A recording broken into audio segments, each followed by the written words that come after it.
هذه القصيدة بعنوان دموع للشاعر عيد هاشم الخطاري، إلقاء الشاعرة عدلة فواز الأعوج، سوريا السويداء.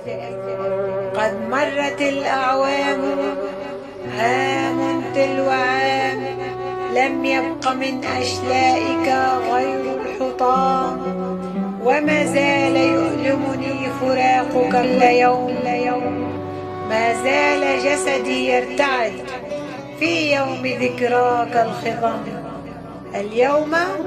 اليوم ترحل صورتك، لكن طيفك قد يعم. فاجأتني بالموت دون تمهل، ورحلت عني دون أن تعرف ندم، وتركتني أشكو المتاعب كلها، قد زاد في جسد السقام. يا ليته حلم يروح وينجلي، ما عاد يحملني القدم.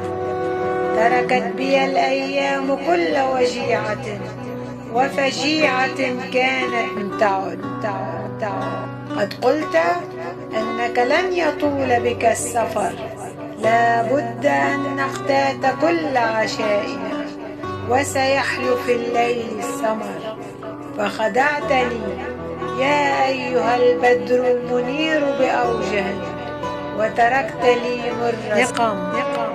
قد قلت أنك سوف تهديني الورود، ونحطم اليوم السلاسل والقيود، فظللت أنتظر الوعود ولم تجد. أنا ما ألفتك كاذبا، فلماذا أنت لن تعد؟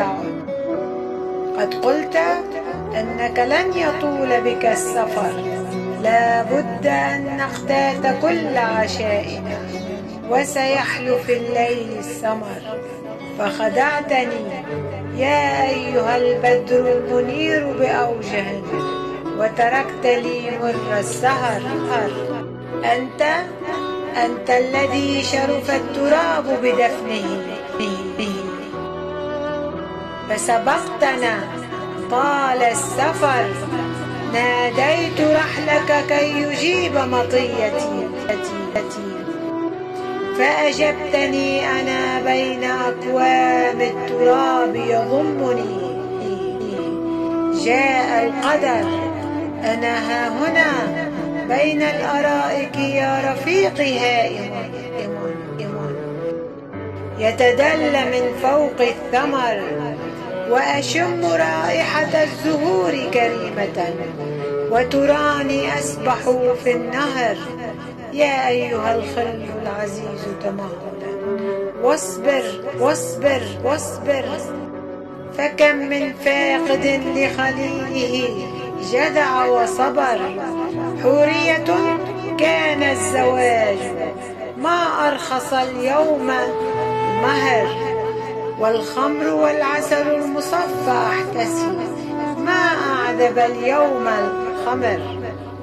ويطوف ولدان بجانب غرفتي، وأريكتي فرش خضر، والوجه يبرق في الصباح وفي المساء، وكأنه ضاها القمر.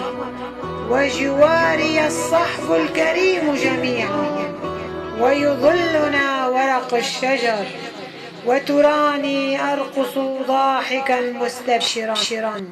مزمار داود يداعب مسمعي، ما أجمل اليوم الزمر. لا تقلقوا، إني هنا بجوار رب قد غفر. لا تقلقوا، إني هنا بجوار رب قد غفر.